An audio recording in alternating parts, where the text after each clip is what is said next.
আসসালামু আলাইকুম রহমতুল্লাহ। গাইস সবাই কেমন আছেন? আশা করি সবাই ভালো আছেন। আজকে ফেনী যা দেখতেছি এখানে তারেক রহমান আসতেছে। কি পরিমাণ মানুষ হইছে মানে বলাবিহীন।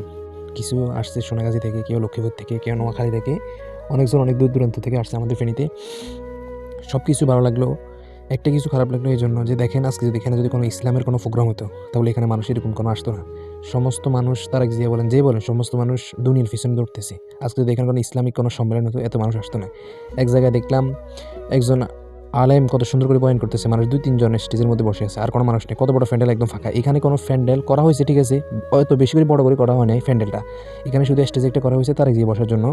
দেখেন ওই প্যান্ডেল তো ফুরে গেছে, স্কুলের মাঠটা তো ফুরছে মানে যে হাইওয়ে রোড যেটা সেটাও ব্লক হয়ে গেছে। মানে এই পরিমাণ মানুষ হয়েছে।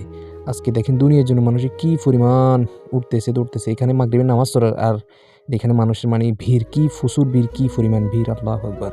আজকে যদি ইসলামের জন্য মানুষ যদি এরকম কোরবানি করতো, বা কোনো একজন আলেম আসতেছে, বা ইসলামের জন্য মানুষের লড়াই করতেছে, বা ইসলামকে আনার জন্য মানুষ লড়াই করতেছে, কিন্তু এটা মানুষ করতেছে না। মানুষের দুনিয়ার পিছে কীভাবে দৌড়তেছে। আর ভাই চিন্তা করে দেখেন না, আমাদের মতো অনেক মানুষ দুনিয়ার পিছনে দৌড়ছিল, ওইখানে গেছিলো এখানে গেছিলো, অনেক গানে চলে গেছে, কিন্তু আজকে দেখেন তারা দুনিয়া থেকে মায়া ত্যাগ করেছে, দুনিয়া থেকে বিদায় নিয়েছেন।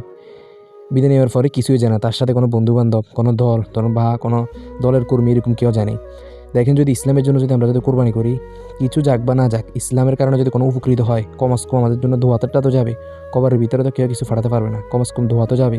দেখেন কী পরিমাণ মানুষ, মানে যে স্কুলের মাঠ যেটা আসলে এটা একদম ভরপুর, মানে মানুষ ঢুকতেছে না, একদম ভরপুর। এই পরিমাণ মানুষ আজকে যদি ইসলামের জন্য কিছু একটা করতো, তাহলে কমাস কম একটা যদি ঘামের ফোঁটাও যদি ফালাতো, তাহলে আল্লাহ তাআলা তাকে বিনিময়ে অনেক সব দান করতো। আজকে এখানে আসার কারণে কিসের সওয়াব? কোনো কিছু হবে? কিছুই হবে না।